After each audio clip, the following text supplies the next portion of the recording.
Quiero darle la bienvenida en este espacio a Marisol Borja, periodista, editora del portal digital GK. Gracias por estar con nosotros. Muchas gracias, Liz, por la invitación. Un gusto estar aquí. El gusto es nuestro, Marisol. Y bueno, con lo que está pasando en este momento, ¿no? Estas diferencias en decisiones que enfrentan al Legislativo con el Ejecutivo, la suspensión del diálogo que se había anunciado para tratar de tender puentes precisamente por esta decisión en torno a la posesión del superintendente de bancos, por otro lado el anuncio de juicios políticos a ministros, sin dejar de lado que hace 2 meses atrás intentaron destituir al presidente de la República. ¿A qué se está enfrentando el gobierno en este momento que no reconoce o no habla de que se trate de una crisis de gobernabilidad? ¿Qué crees tú?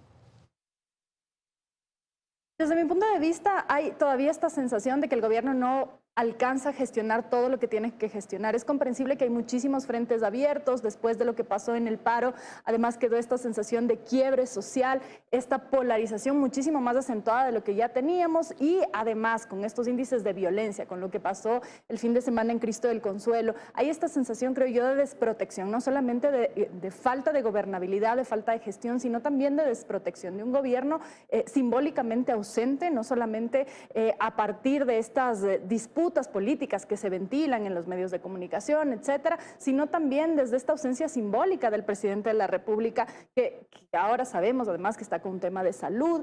Pero no está el presidente, no hay esta sensación de que hay una figura liderando y ese vacío simbólico, ese vacío de liderazgo, me parece que puede costarle muy caro al gobierno. Tú has mencionado el tema de los diálogos y esta suspensión, que era uno de los elementos más importantes para poder intentar volver a cohesionar esta sociedad tan quebrada y tan polarizada y con estos índices de violencia, con esta crisis económica. Eso es indispensable. Si el gobierno no empieza a primero aceptar que hay esta crisis de gobernabilidad al interior del gabinete y quizá también a ventilarlo, porque ya hemos visto además casos de presuntos hechos de corrupción en el círculo más cercano del presidente y eso lo único que hace es desgastar aún más esta figura que de por sí ya está bastante desgastada.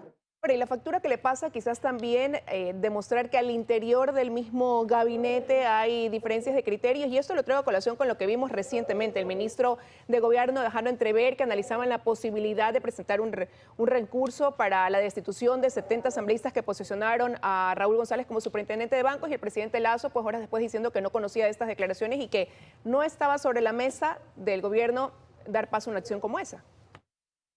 Es que esto también hemos venido viendo desde el inicio del gobierno, ¿no? Una declaración que luego se desdice desde otro ámbito del mismo gobierno, como si no hubiera una conversación al interior del propio gobierno, como si estos acuerdos no se discutieran antes de hacerlos públicos, estos especie de tiros al aire, de soltar información que responde a la coyuntura sin haber hecho un análisis político, porque esa es otra sensación que yo tengo, que no hay una lectura política desde el gobierno de lo que puede pasar. En la Asamblea ya hemos visto cómo es la fragmentación, cómo actúa la oposición con respecto a las posturas del gobierno, y eso requiere una lectura y una operación política muchísimo más agresiva, muchísimo más profunda y muchísimo más sesuda.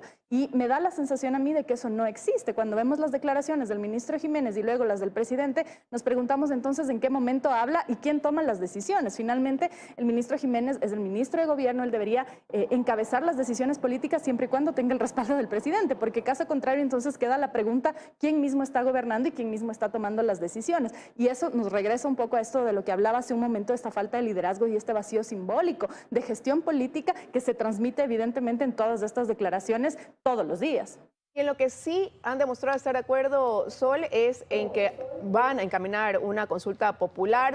Por tercera ocasión se la pone sobre la mesa. Próxima semana listas las preguntas. A fin de mes tratar de ya enviarlas a la Corte Constitucional para su dictamen. Pero la pregunta ¿es el momento oportuno para nuevamente traer a colación la idea de una consulta popular que le dé viabilidad a las reformas que a través de la Asamblea no logra? Sabemos que una consulta popular no solamente hace las preguntas que quiere hacer un gobierno, sino también mide el pulso de su popularidad. Y el gobierno del presidente Lasso no está en su mejor momento de popularidad por todas estas cosas que hemos hablado. Este quiebre en el diálogo podría desembocar nuevamente en un paro, y eso lo sabemos no de ahorita, sino de antes de los diálogos, desde el principio de los diálogos y durante los diálogos. Eso podría ser nefasto para una consulta popular en este contexto de lectura política que digo yo, me parece que no lo leen. Si bien puede ser importante, puede haber necesidad de hacer ciertas consultas, creo que tiene que haber una lectura más profunda de lo que pasa en el país más allá de esta discusión política, porque estas preguntas no resuelven. Hemos tenido consultas populares en el gobierno, del presidente Moreno en el gobierno, del expresidente Correa, y no han resuelto los problemas de fondo necesariamente. Es una consulta para decir, bueno, planteamos esto, democracia participativa, eso es absolutamente válido. Sin embargo, creo que hay otras prioridades que en este momento no se están atendiendo y que al gobierno, al momento de no verlas, desatenderlas o transmitir este mensaje de que las está desatendiendo, las respuestas de la consulta popular pueden significar un golpe muchísimo más fuerte para el gobierno bajo este contexto. Y eso sería mucho más grave porque además le pondría en una situación de muchísima más debilidad política de la que ya está. ¿Pero qué otras vías podría tener entonces el gobierno considerando este bloqueo permanente que tiene en la Asamblea Nacional, que ya está de cara también a un proceso electoral donde eso también primará seguramente y que pues ve, como decíamos en esta consulta popular, quizás la posibilidad de evacuar algunos de esos temas que hoy no puede y que sustentan, a decir de ellos, incluso ese plan de gobierno que ofrecieron en campaña electoral?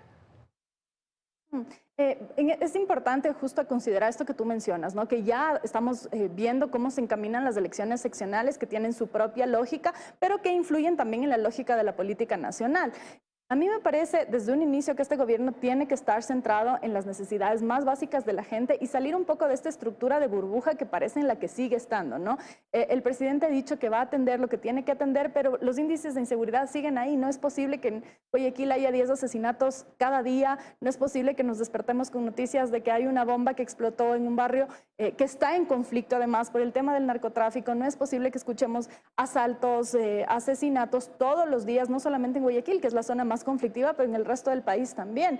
Y a eso se suma además la falta de atención en los hospitales, que sigue la gente quejándose sobre la falta de acceso a medicinas, mueren los pacientes con cáncer, es decir, todavía hay esta sensación de que no solamente no hay una gestión de la política, no solamente es un problema de que no están comunicando lo que deben comunicar, sino que tampoco se está gestionando lo más profundo. Y sin una gestión de lo más profundo, de lo más urgente y de lo que toca la realidad de la gente, no va a haber discurso ni comunicación que alcance para decir al gobierno estamos haciendo lo que tenemos que hacer. Bajo esa lógica creo que lo primero es empezar a atender con urgencia estas necesidades básicas y empezar a dar respuestas que hasta el momento no se han visto. Esta respuesta solamente enfocada en el militarismo, en más policías, en más agentes en las calles, ya vemos que no da resultado. Tiene que haber algo muchísimo más integral y me imagino yo que el presidente está trabajando en eso, está analizando también qué es lo que pasa, pero ya es un momento también de ver las respuestas y de que estas respuestas sean palpables, porque sin esto no va a haber política que alcance. Pero ¿no se considera como una respuesta que haya declarado en emergencia la salud pública el hecho de ver un cambio